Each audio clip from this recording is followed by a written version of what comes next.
Recording in progress. Okay, let's see, June 6th, time we got here, 5:33. 5:35. Call the meeting of the Groton Economic Development Commission to order. Robert Boris, Commissioner. Andrea Amrad's member. George Maffenall. Della Cruz. Yeah. Okay, excellent. Any public comment, public communications? Anything? We don't have anything. I do not see anyone in the audience and I don't see anyone on the Zoom. Okay, approval of minutes. Everybody got a copy? Motion? Make a motion to accept the minutes. All those in favor? Aye. Opposed, abstained, so moved. Mr. Chair, we do have one attendee, Leanne, our Okay, liaison. RTM representative. Yes. Excellent. Okay, so, old business, Parks and Rec Collaboration EDC Annual Event. So Clayton Potter's joining us. We had some great conversations. I'll let him fill you in and then we'll kind of have a discussion about it. He had some great ideas. As you know, I spoke to Parks and Rec about us collaborating and doing stuff. And Clayton kind of picked up the ball and ran with it. And I think something amazing is coming together, but thank you for joining us. And Absolutely. So yeah, my name is Clayton Potter. I'm the community outreach coordinator for Parks and Recreation. I've been with the town almost a year, starting in August. And Parks and Rec started in collaboration with Ledgely Health District, a community wellness hub at Groton Community Center. And we launched that about December, January. We first started doing some public events. And the community wellness hub is meant to focus on 7 different dimensions of well-being: cultural, economic, emotional, environmental, physical, social, and intellectual. And what we're trying to do is approach health holistically, moving beyond just providing programs and recreational services to working more with the community, connecting with our nonprofit organizations and other businesses who are the experts in those different areas of well-being, bring them over to the community center and help them be more accessible to community members, more centralized services, and help the community recognize Parks and Recreation as a bit of a resource hub. So we've been doing different events. We just did one last Thursday. That was our first environmental organized event. And we're looking to do one that's economically focused in collaboration with the EDC. I've had a few conversations with Bob now about the commission's interest in connecting more with the community and making people, helping people have a different conception of what economic development is and being more engaged in this process. So we thought doing a community wellness hub event would be beneficial in pushing us along in that direction. And what we've kind of come up with, we started with some small ideas, thinking about doing something at the community center, and it's evolved a little bit into something a little bit larger and more in collaboration with the business community. So for September, I believe it's the Thursday, the 19th. The 19th, yeah.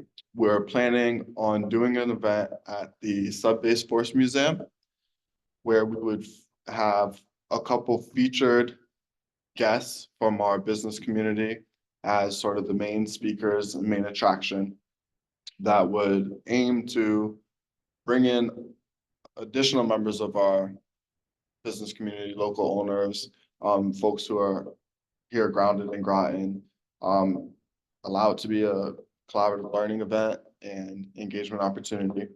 And we have confirmed Adam Young from Sif Bakery, and we're looking to hear back from folks from Thayer Mahan as the main speakers.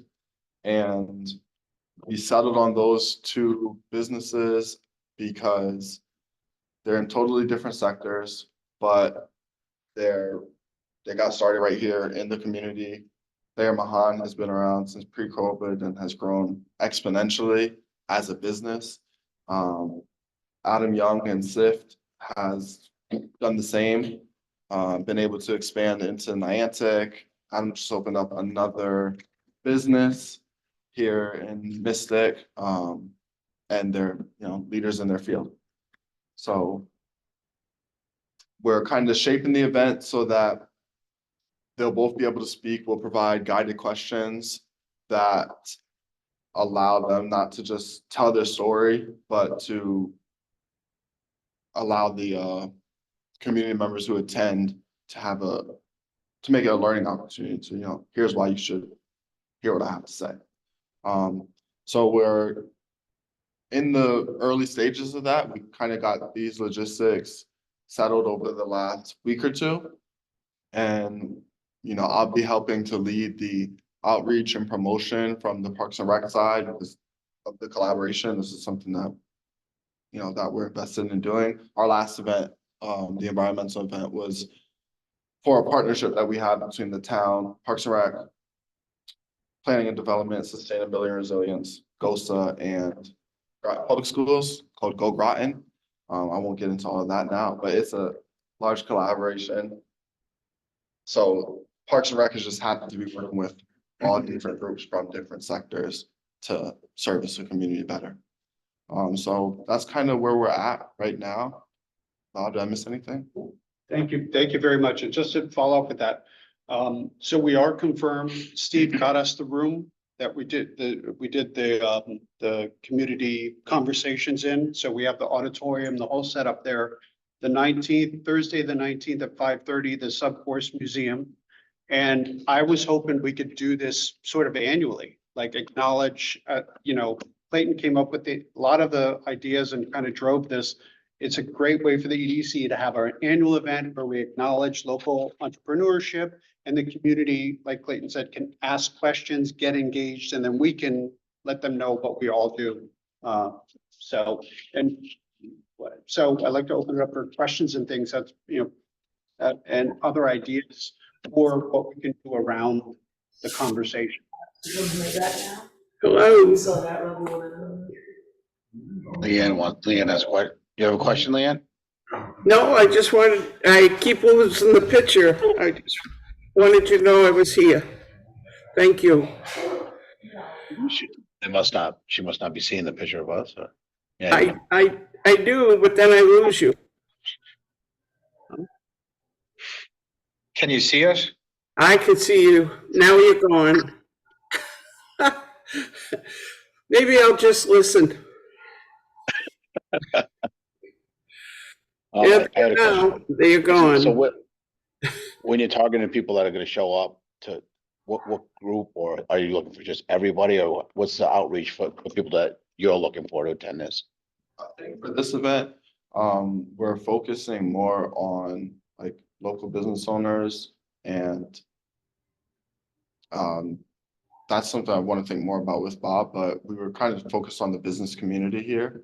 And yeah, having it be like a learning opportunity for folks who might have different questions, how do I scale my business? How do I kind of get over humps or push through different tough times and obstacles for both like the food and beverage industry and maybe more industrial businesses and services.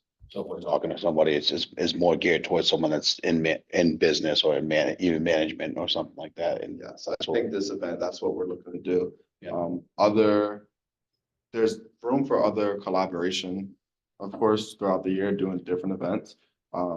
This would be a larger annual event, but there's a bunch of other opportunities that we can do that are more focused on families, parents, different sectors of I business. know my wife's excited because you guys are somehow, I don't know if you're involved with the collaboration where you're gonna possibly start doing some recovery activities through the Parks and Recs.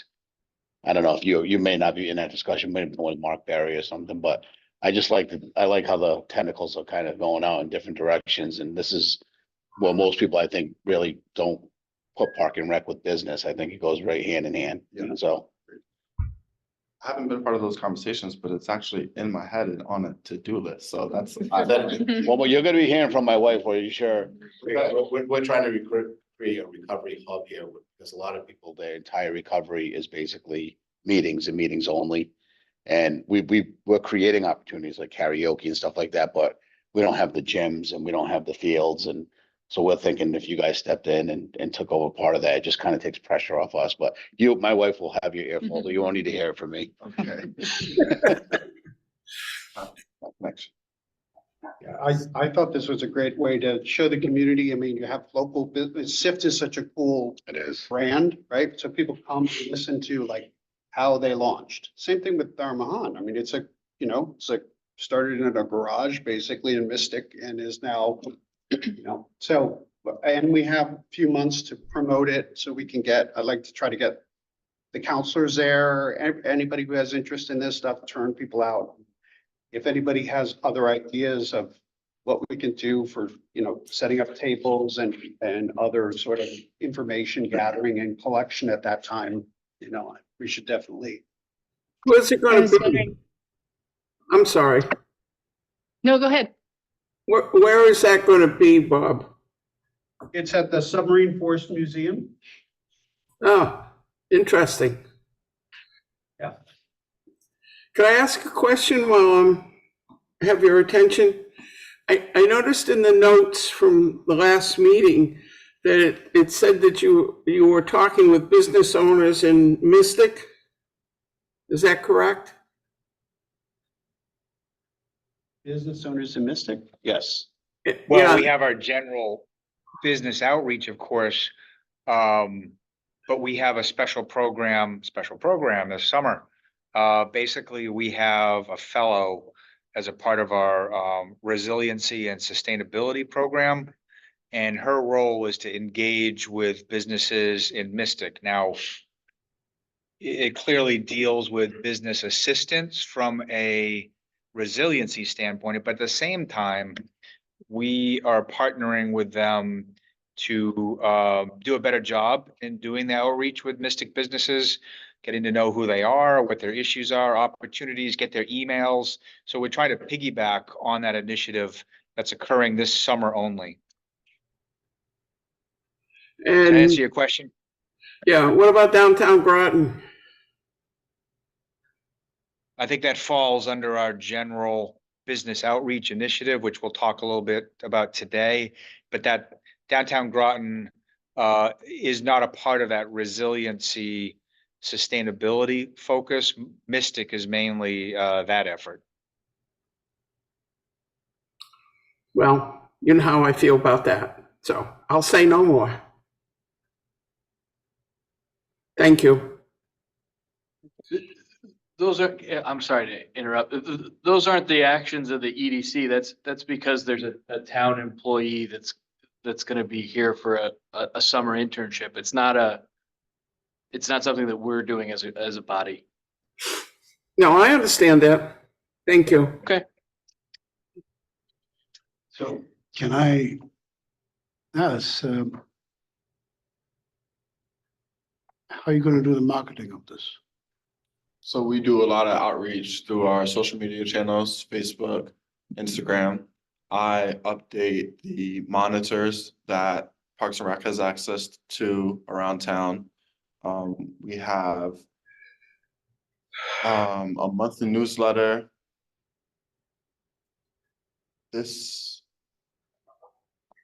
I was thinking about Discover, but I don't think that we have the space. Discover is our program guide, but it's pretty full. We're working on it right now. We're actually not doing many advertisements, so I'll hold off on that. But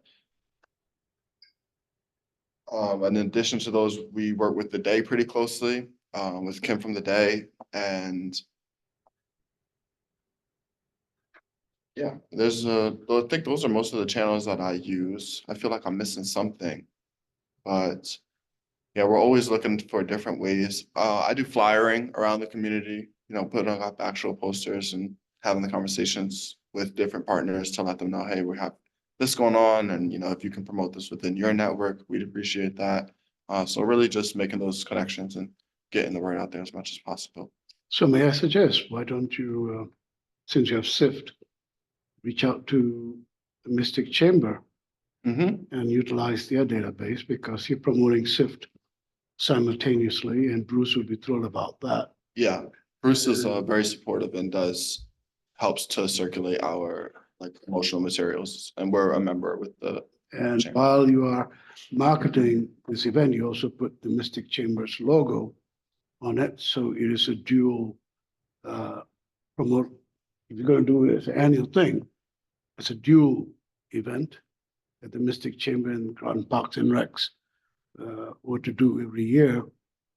In that way, you could be mutually beneficial Mhm. and not leave Mystic out of it. And another person or another entity that you ought to provide, not in a business sense, but it serves the purpose of Groton, is Grassotech, the principal at Grassotech, to take the opportunity, because Leanne knows this for many years, the folks at the former dean of students used to run the October fair that we have at Pequannock Plains. And Grasso is evolving into all kinds of new avenues that I believe 90% of Groton town or city are really aware or comprehend what they've been up to. And they've been doing a lot of new things that have not been familiar to most for decades. Thank you. So that would be another speaker that you could add. Another invested entity, of course, is goes without saying, Pfizer and EB. They would seem, if you didn't ask, I'm not sure they would be insulted, but it would be just prudent to ask. Sure. They would be interested. Pfizer's just celebrated 175th Yep, year, I think. I'm not sure. I can't remember. pretty sure. And EB should be, maybe Leanne remembers this, 117th or 120th year. So it'll be a nice opportune in this wonderful time of the year for them to be able to stand up and say where they've come. So thank you for mentioning Grassotech. Those, I'll definitely reach out to them, make sure that they can, be invited to the event and know that we're doing this. With respect to when it comes to putting logos on flyers and things like that, usually that happens through a formal partnership. We are members with the chamber, and they will we share each other's information, but it's not a bad idea to connect with them around this so that it is going out to their network, as soon as we have things finalized through September. So I can follow up on that. You need minimum of 4 months of marketing, if not 6. Which you don't. Yeah, we're So- not six. We're barely, we're at. That's a principle of marketing. Okay. Good to know. Usually when we have at least 3 months of lead time, we have successful events. And with Pfizer and EB, if anybody here has contact information for individuals over there that are in the marketing department. I'll make sure when we get together, I'll get it from Paige, and I have a few other resources. But I want to also mention before I forget. So we're not meeting for 2 months. We have the summer off, but I'm going to get together with Clayton. I'll let everyone know if you guys want to jump in on those meetings, because obviously this is right in September when we have our first meeting back, and really any ideas on how to make this event special, promote it. I'll make sure everyone has a date. It'd be great. But that was the other thing. I thought, Jake, if you want to talk to Clayton offline about our outreach program and things, I think it's a great resource, because part of my whole thing is so many people think economic development is only electric boat, right? But it's an Etsy shop, right? It's little stuff, and we've got out a lot of funds and things that people don't know about to apply. So this is a great opportunity, and I'd like to help each other with that. So I'll get you those addresses and names. And you talked about your department is really focusing on those pillars of health and just getting folks access to all the different things you need for quality of life, like economic development opportunities. And I'm wondering if part of your audience is potential business owners, not just existing, so that, you know, we're connecting and inspiring them by who's in business. And then the EDC booth can really connect people to the resources that we have that they might not know about, or where to even get started. Yes, definitely. Thank you. Potential business owners, budding business owners, that's, I think the ones that, Bob, small businesses is like in there, but potential upcoming, thinking about it, scared to take the leap. Right. And you mentioned kind of tailoring the Q&A that the speakers will do. They could incorporate some of that. So it's touching on maybe how terrified they were to start, how they did it, who their resources were, and mentors. Thank you. Awesome. excuse me. Excellent. Bob? Leanne? Yes, I just wanted to mention, EB has a new outreach lady, very, very nice. And if nobody has her name, I'll be happy to get it to Bob or Paige and they can forward it to you. But she's very eager to be involved. So, for what it's That would worth. be great. Okay. Thank you, Leanne. I'll follow up if you can get it. Okay. Give me a day to find it. Okay. All right, anybody else, anything for Clayton? Thank you very much. You're welcome to participate in the rest of our conversations, but I appreciate you coming, and I'm very grateful for you following up and putting this thing in motion. I think it's gonna be really awesome. So, Thank you. Yeah, I'm excited. I'm looking forward and we'll be able to work on this and collaborate more in the future. So thank you for having me. Let me just say Clayton's on the sector board as well, so he's definitely immersing himself into economic development. Yes, I am. Yeah. Personal area of interest and an area where I hope to grow professionally as well. So I'll keep it at that. Thank you. thank you. All right, let's see, business outreach. So the letters did not work, not at all, not even a little bit. I got one response and it was a kind, I'm not interested in selling my business to you. And I was like, oh, okay. It's too bad. So I think that just means we've got to, you know, as you've been saying from the beginning, Bob, you just have to go. That's it. I was really hoping to at least get a net out there and it just didn't work. So, I'd like to schedule at least one meeting. I know that you said we're off for the summer, at least one outreach meeting in the next week or possibly two. I can't speak for Joe, but if you buy breakfast, I think you'll be going really every week, right? I eat every day. So I would propose next Thursday, either at this time or breakfast. Either one would probably work if there's, Okay, which I can follow up with and send it. and also, I don't have a problem doing the calls stuff. We can talk about that at the meeting and stuff.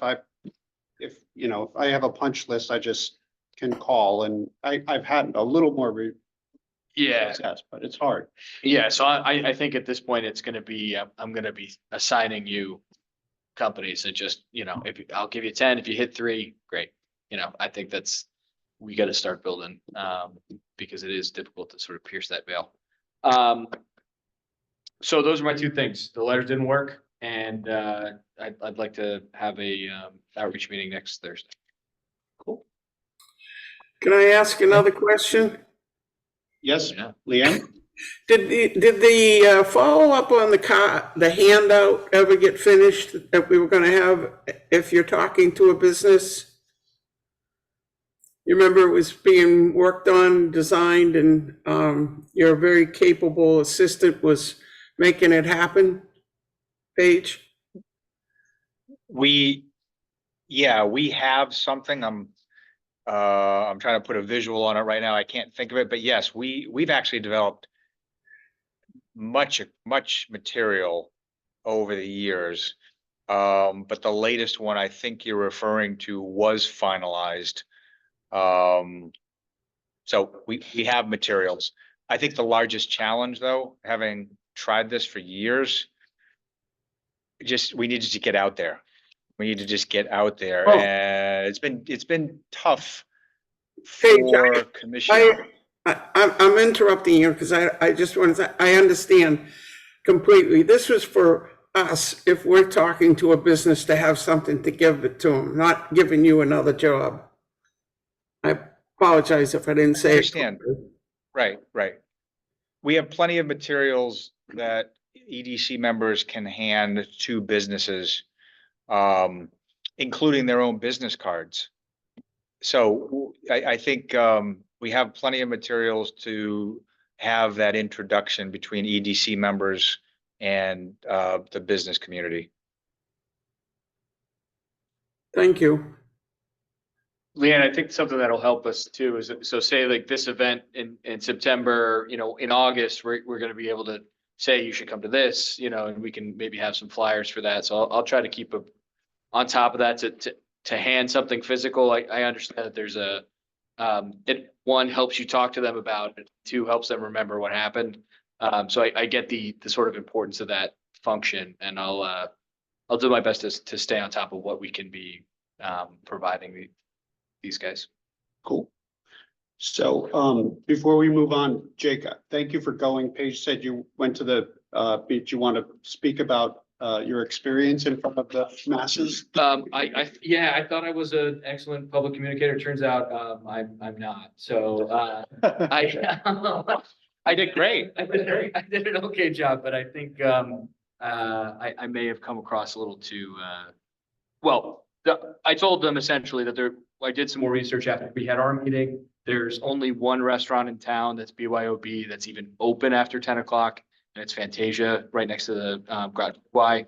And so if they were going to enact this, at least go talk to them first. Otherwise, it seems a little mean spirited. So, which is essentially what came out of our discussion. Like, how does this even matter? And it really essentially doesn't. So I hope they drop it because they didn't have a vote or anything. So. Yeah, I have to compliment you. I think that it was fine Okay. to have a representative of the EDC come into a public hearing Right. before the town council. Yeah. That alone is significant. Right. And number two, the message was conveyed as to what the EDC sentiment was, that it appeared this was a single business issue.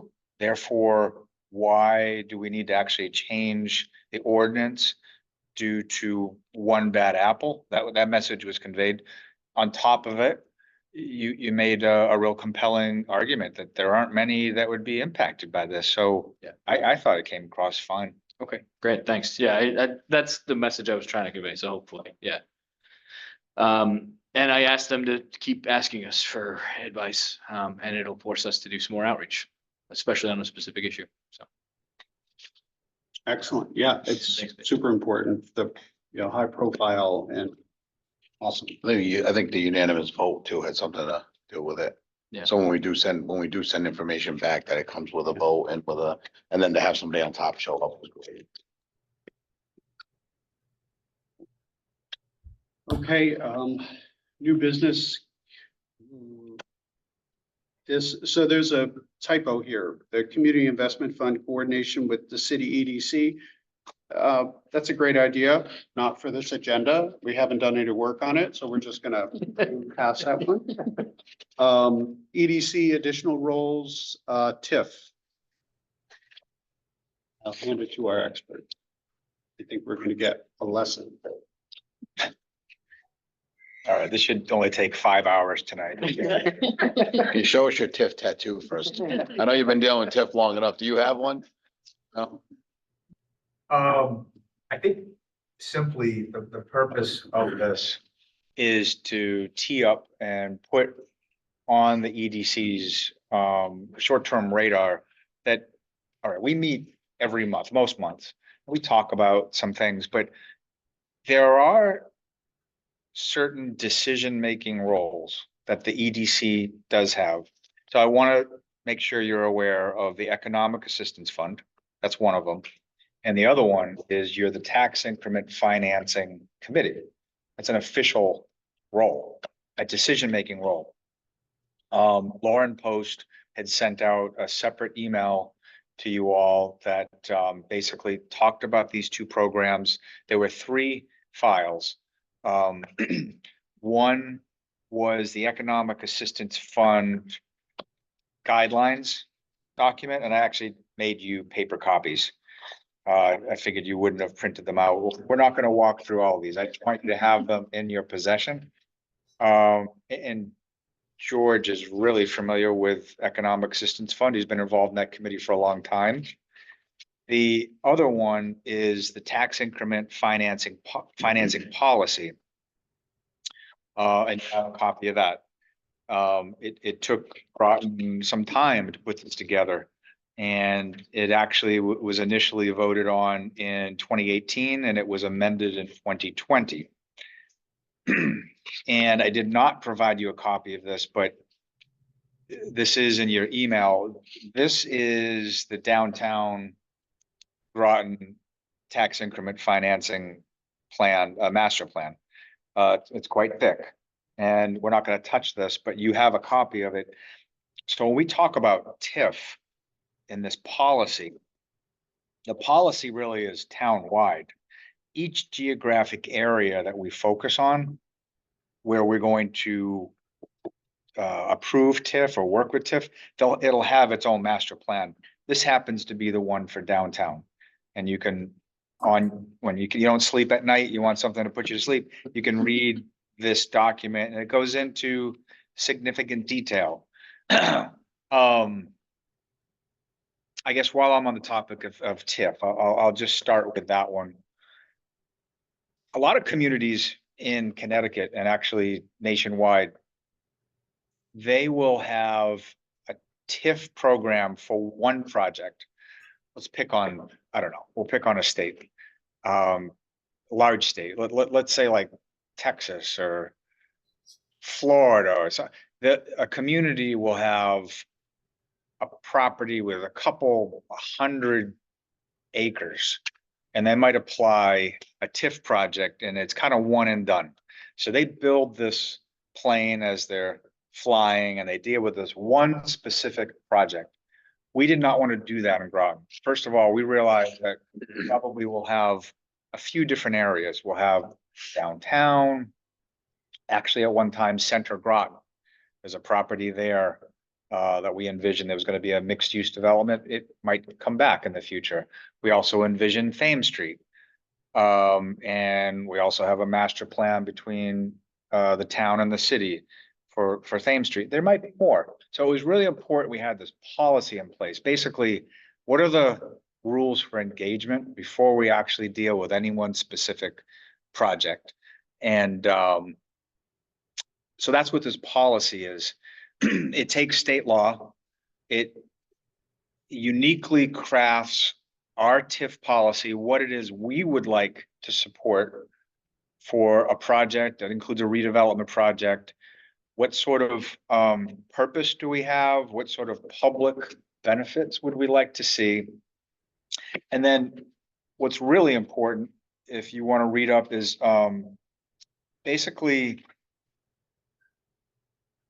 we have these credit enhancement agreements. You'll see significant language in this policy document that the acronym is CEA. Nationwide, and in a lot of states, municipalities will use their own public bonding for TIF financing. No different than if we were going to go and bond for bridge construction or school construction. You'll find in this policy that Groton says we do not want to use our public bond authority. Not that we can't, we could. Actually, Connecticut law would allow that. We made a conscious decision that we're going to use these credit enhancement agreements that basically require that all financing, bonding, etc., is placed on the back of private development. What we will do, though, is we will review a project.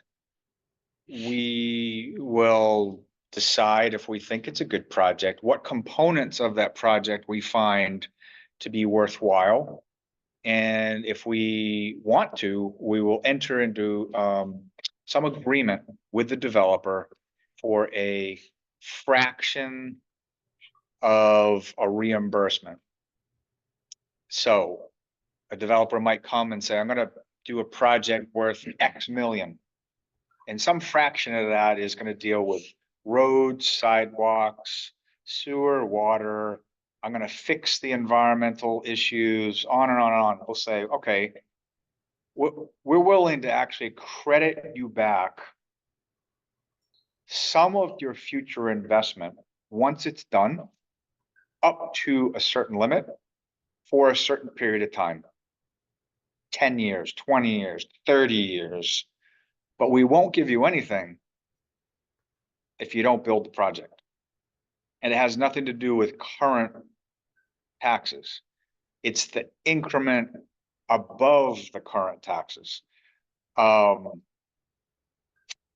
really simplifying the concept, but I want to make sure that you understand what it is. And I think the policy document will explain it more, and that sample downtown TIF master plan really goes into detail. So why am I telling you all this? When we first started tax increment financing, there was a separate TIF committee. State law requires that there be a local TIF committee. It was a totally separate committee that was comprised of a number of different individuals. As time went on, it became clear that we really needed a committee that was a little more closely related to economic development. Well, and behold, here we have EDC.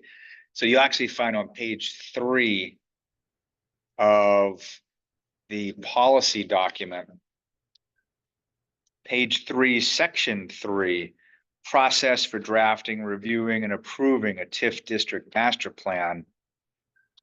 It's in the lower 1/3 of page 3. So it's page 3, section 3, subset B as in boy, the last sentence.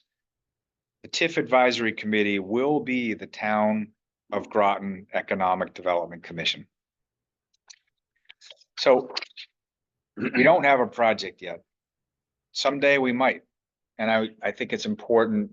You don't want to wait for a project to arise and say, hey, what is TIF all about? I think it would be prudent for us to have some conversations, for you to do some reading, ask some questions. We do have a consultant under contract, Camoin.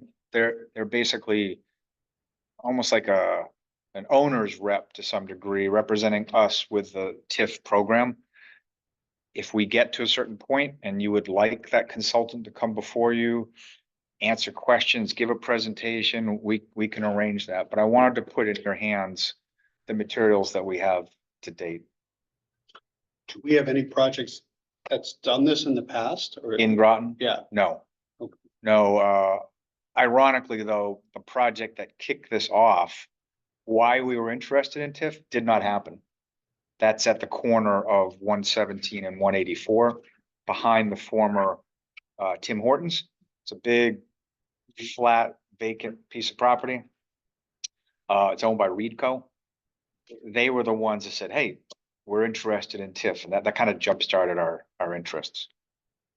Now, when you say we're the body that votes on it, we would vote on it here in the similar fashion that we just did with the ordinance about the BYOB. And then, because that would have to be approved by the council on RTM also, it would just come out of here first. Yeah, that is correct, except if you want to use the BYOB example, we were providing an advisory opinion. Okay, this is actually a, Council, they clearly are the final authority on TIF. Yeah. They would vote on it. You're making a legal recommendation. okay, It's more than just a nice recommendation, this by state law, there's a requirement that the TIF advisory committee exists, is the entity that reviews the details, is involved in the master plan for certain projects, and makes a firm recommendation to the council. okay. So it holds some More weight. significant weight. You're in. They gotta get through that. Congratulations. This was so review, and this is gonna be an experience I promise you won't forget. Part of the reason too is because it's related to federal. That's the impact why you need. Do we have a sense of scale? In terms of what is a TIF incentive gonna look like to a project owner, somebody who's gonna start? Like, what could it represent? Well, yeah, you could probably use the example of the 184, 117. I think it was paying for like $2 million of sewer pipe, right? Or that was the whole. Right, that's a great example. Basically, it's like a $3 million, at the time, a $3 million sewer main extension that was a mile long. But it really depends on the magnitude of the project, and a percentage of that project. I would say, again, we're talking about the net increase in the assessment. So if you have a base of X, Yep. it's the X plus. That's the range we're dealing with. And what we believe that the post-improved assessment value is going to be, that's the differential we can deal with. It could be maybe 50% of that value Right, over, so- stretched over decades. But so, the people who are gonna see the most benefit from one of these agreements is going to be somebody who's taking an undeveloped piece of land, which is gonna have a very low assessment, and developing it to something that, like, in terms of who's gonna be most incentivized to utilize one of these plans, they're gonna take a either dilapidated or otherwise unused piece of land, and they're gonna develop it completely, rather than somebody who's, say, gonna add an addition. Because that's not gonna increase your assessment very much. Yeah, Like, I'm just trying to think about target business owners. Just Like, from what I remember about it was when they came in and pitched the idea to us, because they were interested, the project would not exist, or, and every big business will always say we wouldn't do it without the yeah, financing. yeah, right. But, and that's what our point was, but it was true in this case, because there's not a company that's gonna put a mile long sewer pipe that eventually, potentially was gonna benefit all those houses along 117. Yeah. Before they got to the five corners, and it actually would have helped Dunkin' Donuts, and it would have been a good plan, so we were thinking, okay, we'd be part of it by giving them that tax relief through that TIP financing, and they didn't build it, but one of the main reasons that they were going to was that we looked like we were gonna approve a TIF, or that they were even considering it, because I think if we said no TIF, that I don't think they would have even started the plans. Yeah, there is this but for argument. But for assistance and partnership, a project would never be undertaken. That's kind of the premise, the foundation behind TIF, but I'm wrestling a little bit with your question, because I think a redevelopment project, a sizable redevelopment project, would be interested in TIF, as would be a brand new development on undeveloped land. I could see both of them interested for different reasons. But we get to, we're basically, they present to us and we get to kind of get into the weeds as to whether this is of value Yes. to the tax base and everything else. So we can ask difficult questions and shake the tree. That is our role. Right. We are the filter. We're the ones that are supposed to give these projects a really hard look, ask the tough questions, potentially modify all of that. What's the process? A developer will notify you guys and then you'll let us know, they tell the council, or how do we get notified someone's looking? In a simple term, that's correct. I think that's the purpose of the policy. Right. It actually walks people through what the process is and what the expectations are. Got it. If I remember correctly, when Tony from RICO shared this whole TIF thing back in 2017 or 2018, he did a whole breakfast thing at the Mystic Marriott, where I think even Leanne must have been there, that explained the whole project that they were looking for, but it really took a long time before it didn't go anywhere. I have to excuse myself. I have something going on tonight. Is there anything we had to vote on or anything? Or not, it wouldn't matter. You guys still have a. No, the other program I wanted to talk about, which is kind of simpler. You may be aware of an economic assistance fund. Yep. Yeah, so if I can fill you in on that later. I think you probably are. We got a big golf tournament tomorrow. My wife's telling me I gotta go set up. Thank you, guys. We'll nominate you for breakfast. I'm sure. Whenever you wanna volunteer, leave the meeting The early. EDC fund meeting is. Yeah, sounds good. Thanks, guys. Bye, Leo. So the second program actually been around longer than TIF. Is the Economic Assistance Fund. And that's a much shorter document, 3 pages long. I've given you a copy here as well. In short, it started out being a fund that invests in infrastructure. It would help developers or businesses that needed some funding for infrastructure. And that's a broad topic. And a long time ago, we were rigid. The town was rigid on what we would consider to be infrastructure, water lines, sewer line, et cetera. And then we revised the guidelines just to add a little more flexibility in 2017. So now we broadened what we consider infrastructure. Could be sidewalks. We added stormwater. Case in point, Brand Wine and Spirits on Route 12. There's a giant underground stormwater detention basin running into the parking lot. We funded a good amount of that. Here's the theory. Sure, we're interested in a business, but we're even more interested in the property because we're making an investment in key commercial corridors that the properties, no matter what the business is gonna pay us dividends because the assessment on those properties goes up. So we of course wish Brand Wine and Spirits well, but if in 10 years they sell the property, ends up being something else, well, that underground stormwater detention basin is going to serve any future user. It's the bottom of the hill. We've always had stormwater issues. So we kind of helped rectify that. What does the EDC do in terms of this? Well, we have an application process. It's a grant funded process. And staff will do the intake.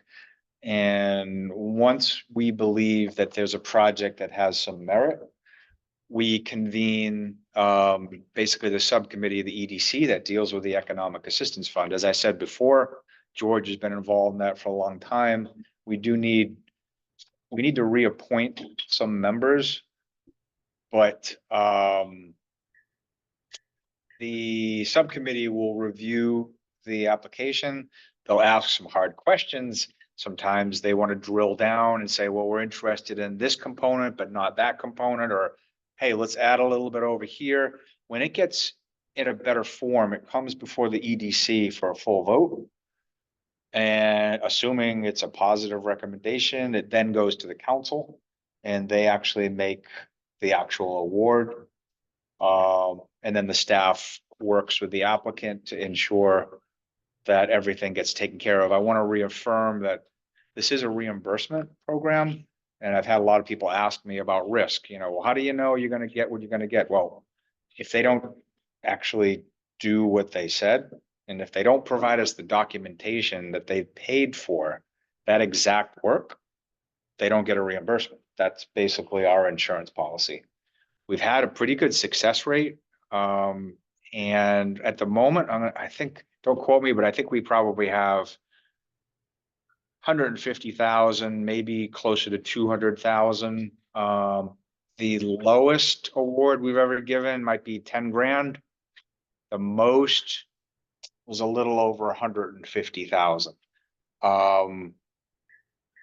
Last thing I'll say, I'm kind of rambling, but the largest award we can give would be twice the post improved taxes. So we're interested in growing the grand list. So we're not going to give money to someone just because they say, I want to do a little addition off the back. We're going to be more interested in giving grant funding when they say, I'm going to double my assessment and I need some help with my infrastructure. That's really what is capturing our interest with this program. I'll stop there. Do you have like, the past applications, just so to like to reference? Yes. Have done, has not been approved? Is there a guide? Yes, we can share all of that. No, though, it's rare that they receive an award that matches their application. And often people will come in and say, well, and I don't know exactly what to ask for. I have all these needs and they all deal with infrastructure. I usually say, put down your needs and put it down. And it's X, Y, and Z. And when we go through the subcommittee process, they'll often look at it and say, we're more interested in the Z component. Focus on that. We want to nail that down and get more specificity. So we'll often fund a fraction of their total request, but we can share any information you're interested in. George, any comments on this program? I remember we had something in there, guidelines, what is expected during the construction. Like a noise and. That you have to, what is it again? So to keep the noise down, they need to put the logo at the signboard of the Yes. construction. What do you call that? That subheading is missing in this document. That's why I was asking. Where the town to be recognized on a sign? That's one. They should not be making noise after certain hours when they're doing the construction. There were some of that stuff.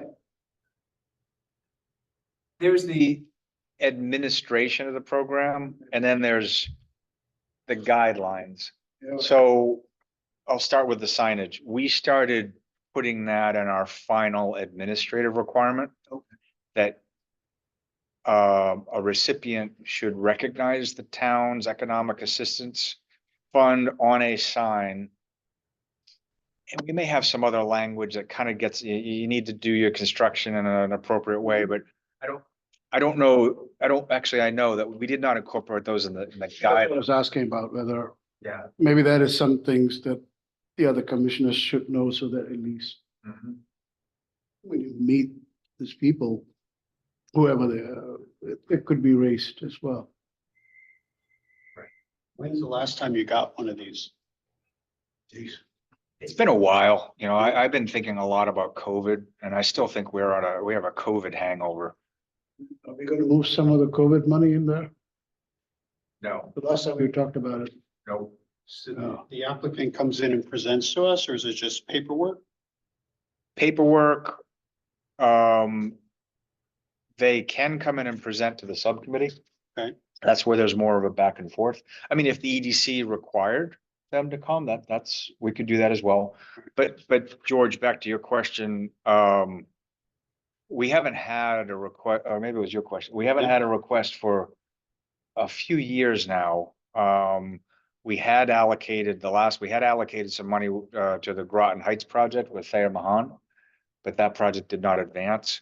But it has been a while, but obviously we've had challenges with inflation and construction, labor and materials, and we're still coming out of that. Right. Unless anybody wants more of it now, I would just say if something's coming down the pipe, could you like tee it up and maybe refresh us on some Sure. of this, the logistics and stuff like that, rather than waste time talking about it, but like, a list of past projects and all those details. Yeah, I would request of the EDC, we need to make sure we have official members Okay, so we of need to that nominate. committee. Okay. Yeah, it doesn't have to be today, but Okay. So that, I had a same question along those lines. In this paragraph E here, it says it'll be referred to the town's Economic Development Commission subcommittee. Mhm. Is there any reason why we are not that subcommittee? the subcommittee is an offshoot of the EDC. That subcommittee is determined by this EDC. Okay, but rather than sort of set up another meeting while we don't really have a ton of applications, there's no real reason that we would need to, the subcommittee could be the committee of the whole. Yeah, we could make a motion, have the subcommittee be the entire body of the EDC. It could be until we get into a quorum issue. Well, when we have an application come up. Yeah. We can assign somebody to take charge That's fine. and then set up. I just want to make sure if everyone's going to be on it and we have to, post the meeting, I want to make sure we're able to address it. The benefit of having a smaller group is it's easier to get the quorum. How small can the group be? Yeah, 2 or 3? Yeah, as small as you'd like it to be. and then the rest of us could be alternates, and then you'll always have. You could, Yeah. yeah. I like it. We could do that when we come back, or, yeah, Do that's you fine. 3 want to be on it? We'll just make a motion and make you guys a subcommittee? Yeah, and George is the commission, is the chief. George has been doing it? Yeah, yeah. Yeah. I think Boris, you should chat.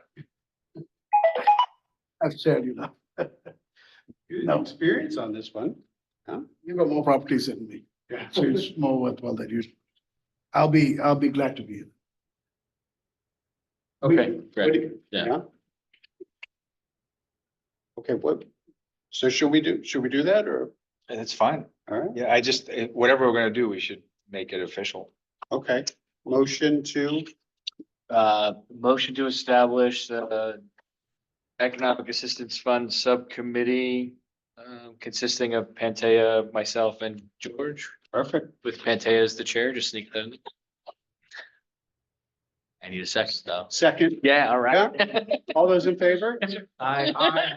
Opposed, abstained, so moved.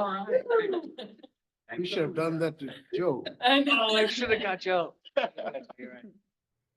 Yeah, Joe left. We should nominate him for everything. Well, Let's create another committee right now. I can be alternate. Yeah, great. All right, thank you, Paige. That was great. No, thank you. Let's see. Tiff, okay, you're back up. Water Street Truck Loading Zone Town Council referral. All right, back up the truck. Here we go. Now, Well, Great. I'm not sure if EDC members were able to watch this link that Lauren had provided. There was a town council referral on April 8th, and it deals with the need for a delivery truck loading area downtown Mystic, right next to the existing restroom facility. And I spoke with the Public Works Director, Greg Hanover, today to get some more background information. And that is where he provided me a copy of this map. It's just a concept plan, but it gives you kind of a sense for what is being proposed. Greg went before the council and basically made a request for $50,000 in funding through a capital improvement program. Unfortunately, that was not actually approved by the council at this time, but the council's still interested in the concept. And they specifically said that they wanted the EDC to look at it and make a recommendation. There was no timeline on this, so we have a little bit of time. A little bit of a backdrop. According to Greg, there was some concern from the traffic committee raised regarding traffic flow, residents, parking, et cetera. There's no truck unloading area. As you know, the road is narrow and things had become constricted. And so that's where the traffic authority had made this recommendation for a truck loading area. The concept, as you can see, is basically, you can see the restroom building and you know where the existing parking is. They propose to convert that existing parking more in a parallel parking configuration. And so right now they're perpendicular, it will be more parallel. And you can see the box truck within that plan. The belief is there would be parallel parking for one truck. And then the question had come up, well, what about loss of parking? One of the parking spaces is for police. Yeah. And I guess the theory is, well, the police, they can find a parking space a lot of places. Turn the lights on. Yeah. So they would lose one parking spot if you don't consider the police parking. And then what if the truck parking is not being used, let's say off hour, evenings, weekends, etc. That area would be used by 2 automobile parking spaces that would park parallel. Chamber of Commerce was spoken with, and they supported the concept. Unfortunately, as I said, no funding was allocated, and they would like the EDC to take a look at it and provide some thoughts.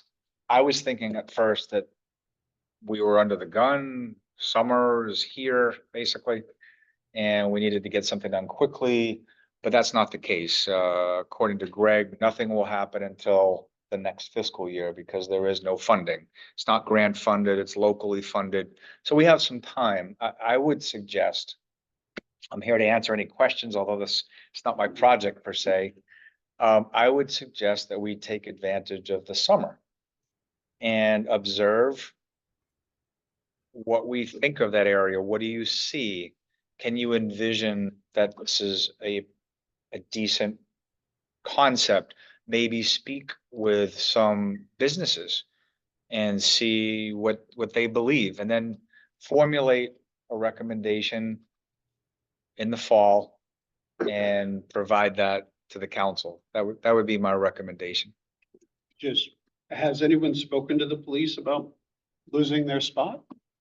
I don't know. We just assume they're okay with it. The one at your team. So beyond the reason that they're parking there is not necessarily to be in their cars. There is a community police office in that restroom building on the back side. I don't think it's really used though. Okay, there's often 2, so this is my neighbor, like I live here, right? Like I live like half a block up from here and I walk this all the time. It's not that there is a truck. There are often 4, 5 trucks all up on the sidewalk. Like this is great. It's a great homage to maybe having a little less chaos, but there are going to be 3 or 4 more trucks on this street, regardless of the existence of this parking spot, which I still think it's a good idea. Don't get me wrong, but Margaritas has a really tough time because they're way in the back. So the trucks are always there in front of Friar Tuck's and like blocking that whole sidewalk. And then, the 4 restaurants, Treehouse, Oyster Club, Dive Bar, and Port Call, they get Cisco at least 3 days a week. And then 2 seafood trucks that are often right behind each other, all at the same time. So, plus you've got, Milestone right across the street, Barley. Sift takes all their deliveries in the back through the LAZ parking lot, which seems to work pretty well for them, and then probably Pearl will do the same. Another business. Next to this. I think building. Oh, yeah. There's gonna be even. Yeah, more even happening. more. Yeah. So that like, it's great, but I don't know. I don't know if what are you gonna tell other trucks to keep moving on? Are you gonna ticket them? Like, what's the? Yeah. This is my sentiment. I think that the EDC is often given full reign on a number of topics. I would not consider your review of this exclusive and specific to this concept alone. Okay. Yeah. These points you're raising, that there are more trucks than just one, or Yeah. there are other locations. Maybe you support this, but you have some other ideas as well. I Sure. would take this as an opportunity to provide your opinion, your expertise, and provide that back to the council. Yeah. One of the, and I'll stop. One of the problems is that, there already is a loading zone behind Milestone, between Milestone and Margaritas, right? And nobody uses. Hmm. Trucks never pull in there. Nobody ever uses it back there. and they just pull right up on the sidewalk, because they're in and out. Yeah. Right. In, 12 to 15 minutes, they're gone, which is not enough time to ticket, not really enough time to ticket them unless you take away the cop's parking spot, but I don't know. There's only about a dozen restaurants that this would affect, and I think we could definitely cover them all. That's something that maybe we can talk about on Thursday. Assigning 2 restaurants to go to the summer. It's gonna be your job to go to Treehouse, just so you know. Talk to them about it. Oh, it's probably the same guy. Probably. Could I I like mention something to put into the thought process of this? Bob? Yes, I'm sorry, I'm Go always. ahead, Leanne. Oh, thank you. I think it would be very important as time goes along, whoever might want to do it, to talk to the police, because they've upped their patrols and making themselves much more visible in downtown Mystic, which means they're going to be using their facility more than it has been used. So it might be kind of important for somebody to get the chief's feeling about it in the process. In the wintertime, it doesn't matter, but in the summertime, they are going to have them down there now. Thank you. That's a great point. Absolutely. I think I like your recommendation, Paige. We're not under the gun. And you obviously know a lot about this, so I'd love to learn about it over breakfast. yeah, you got it, yeah. But in all seriousness, it's a great opportunity to provide some constructive feedback to an area that definitely needs it with the traffic and stuff. And I don't know enough about it or haven't spoken to the business owners to know how to support them on. The only other question I have is who owns this strip? Is this all town land or like, or It's a combination. Obviously, the right of way is owned by the state. That's Route 1. Yeah. But at some point, it crosses over into private lands. My understanding, the existing 4 spaces are owned by Mystic Museum of Art, and the town leases those spaces. So somewhere in there is the dividing line between state right of way and private property.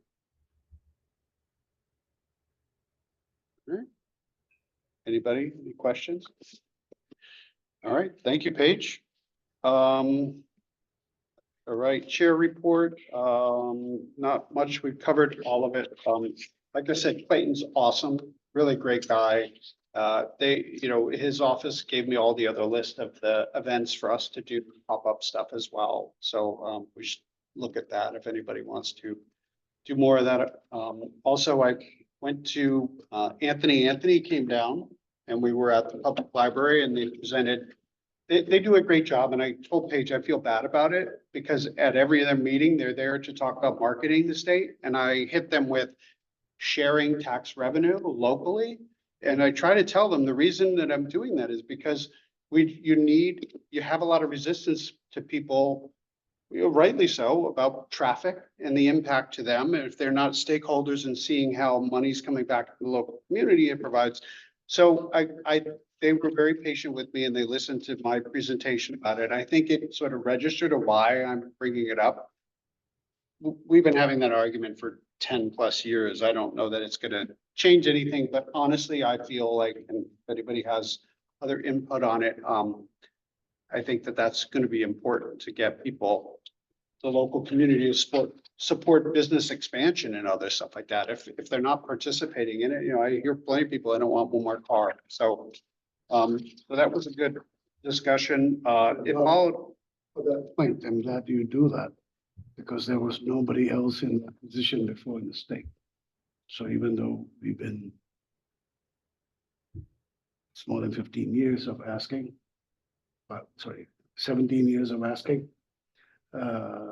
Finally, we have Anthony there, and he's been tasked by the governor, and it's good that you, at your level, pushing him on behalf of the municipality and sort of saying, give us an answer.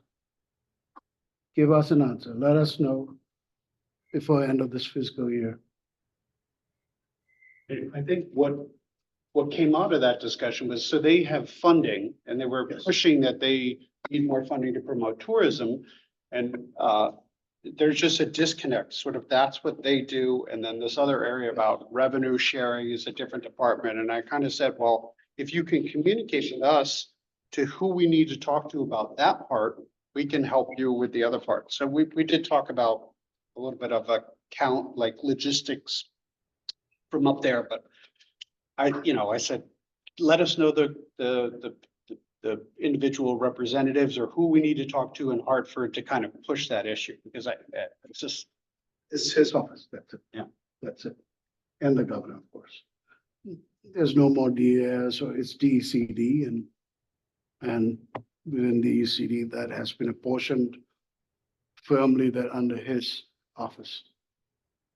And he was somewhat chosen by the governor, so he has to take the case. and that's all I have on my chair report. So, staff report? Thank you. I'm gonna take your segue on that, and I actually had that in my staff report as well, and I'll just say something real simple regarding that tourism listening tour on the revenue sharing front. Other states, Massachusetts, Rhode Island, they share their tourism tax revenue. I am surprised in Connecticut to learn how people are accepting of 100% of their local tax revenue being sent to the state with none of it being returned to them. They don't even think, they think that's how it is nationwide. That is not the way it is nationwide. I can tell you in Georgia, Savannah, Charleston, South Carolina, Annapolis, Maryland, Newport, Rhode Island, Massachusetts, I think Maine. There's a percentage of that sales tax from food, beverage, hotel, motel that gets returned to the host community. Host community has to expend money to support that tourism model. So they need to be reimbursed that cost. We get zero reimbursement. So that's what the chair is speaking of. And it's a broken model. We're never looking to take 100% of that, but a fraction. How about a penny of every sales tax dollar that the state gets? Can we agree that some of it would come back? That is the issue that we continue to talk about year after year. Why not just impose a mystic tax? Do I want to oppose? Impose. No. I want to capture a fraction of the tax that's already being collected and being shipped upstate. I mean, as a lever against the state. Well, if you're not gonna give us any, we're gonna impose a 1% sales tax for Mystic. That's what they would say? Well, no, we would say, put it in and we'll get that 1%, which is much more than $1 than we would have sent up for the sales tax. And if they want people to keep coming, I can tell you, tourists nationwide are accustomed to paying more for high destination. they certainly are. Yeah. Also, perhaps you could give Bob, if you can find him, comparative from Rhode Island and Massachusetts. And so at least he has some firepower to say, this is what's done in our neighborhood states. Easy. And then, so when you go and share with Anthony, you have something hard and proof to say, this is criminal. I can get behind us being aggressive about this and making it an issue and present and talk, because this is, like Paige said, it's kind of a no-brainer.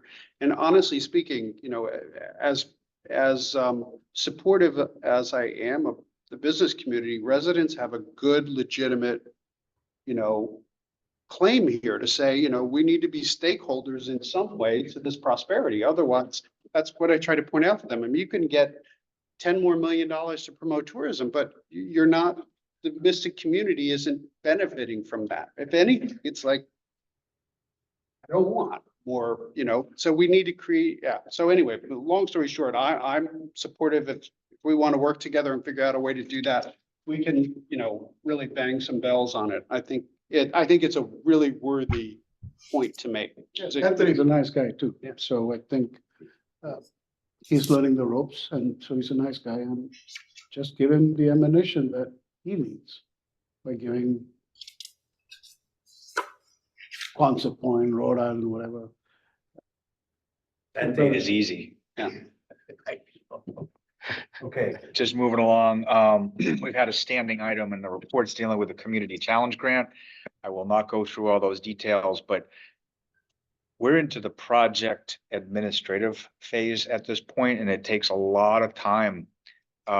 Thankfully, Corinne is on board and she's head first into this project, providing support to me and the department and the town. A lot of back and forth with the state. Our goal is still to get to this closing. Even though we've been awarded the money, we can't gain access to it until we actually get through this legal closing.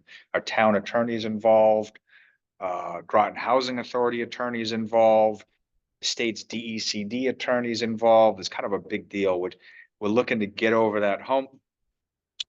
Big issue we've been dealing with recently is the pedestrian access easement for the pedestrian bridge that would go over the Pequannock, dealing with the city. We've done what's called the 824 reviews in the town and also the city. It's a state requirement to have your planning and zoning commissions sign off on this. In addition, the city will vote. They'll take it up June 10th, I believe, and vote the following week on the actual easement itself, whether they will authorize an easement with the town, because this goes across Groton Utilities and City of Groton property. So anyway, we're plugging along, but spend a significant amount of time, including this administrative plan that Corinne's got a good handle on. I do want to say our initial submittal included a separate property at 58 Fort Hill Road across the street from Town Hall. That was removed from the Community Challenge Grant, but still is proceeding by way of the Department of Housing. And that's going to be a project that includes over 200 market rate. It'll include some affordable housing units as well, but that's going to be a significant project. David Preka is leading that one. So although it's not specifically being funded by Community Challenge, it started with Community Challenge. And I still look at it as a part of that overall redevelopment of that corridor. It's just financed through a different state agency. So we definitely have some progress along that corridor. Community Conversations workshop was held on May 29th, dealing with civics, encouraging community engagement. The series, it will take basically a reprieve for the summer, and we'll come back in the fall with more topics. Other highlights into property redevelopment, public property redevelopment, Groton Heights, we were before the council, the COW, May 14th. And actually 2 nights ago, council authorized the RFP to move forward before the Planning and Zoning Commission and the RTM. We're simply looking for authorization to put the RFP on the street. But we're inching along. We're getting closer and closer. And we're eager to get it out now. I hope not. Next one, Gold Star Highway. Most of you probably are not that familiar with that. The old Shetucket Plumbing. That area to the right of that is the town-owned property. We've actually we had an option agreement with the development team for a few years, and we've been trying to get a multifamily developer to partner with them. We finally have that entity. They've done work in the area. They've done work at Electric Boat. They're in some ways an owner's rep at the Triton Square project. Now they want their own. So Orr Partners is fast tracking their plans, and they will be before the council on Tuesday evening. If you're interested in watching that, I would encourage you to do so. It should be pretty interesting. We're looking at a few hundred multifamily units at that location. And they are an experienced development team out of the Mid-Atlantic, I believe Virginia. And we're really fortunate to have them in Groton, looking to invest in more projects. Triton Square moving along, same with Colonel Ledyard. Pleasant Valley, we'll be conversing with the council shortly. With some back and forth and trying to move that along. I would encourage you to watch those as well. I think that concludes my comments. Anything else?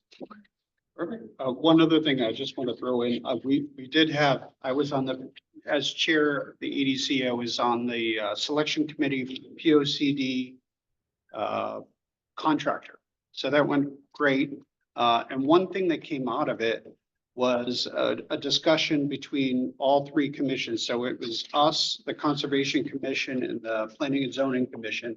And I suggested we do a joint meeting with the awardee, and they kind of present to us, and we can all have a discussion about the plan of conservation and development. And so we sort of started that process. We're going to coordinate to, you know, we don't want to take the thunder out of whatever their launch is, but I think we all agreed as a commission, it'd be a great idea for you all have the opportunity to question them. I got a good feeling being on the review committee that they're very capable and they answer those questions about making sure underrepresented communities have their voice and all that other stuff. But I feel strongly, and other chairs felt as well, that it would be a good use of our time. So look for that in the fall sometime, probably whatever makes sense for them. But okay, staff report. That was the staff. Liaisons. Liaison, Leanne, do you have anything from the RTM or anything you want to share? No, I would just say that the RTM is anxious for the things to be worked out so that we can be, can be reviewing proposals from builders. That's something that gets talked about now and again. And right now we buttoned up our part with the budget, and now we'll be on to some other things, but it's been a little quiet the last couple of weeks. Thank you. Thank you. All right, any other business? Motion to adjourn? Second. Second? Second. So moved. Thank you, everyone. Thank you, guys. Leanne. Good night. It's good to see you all.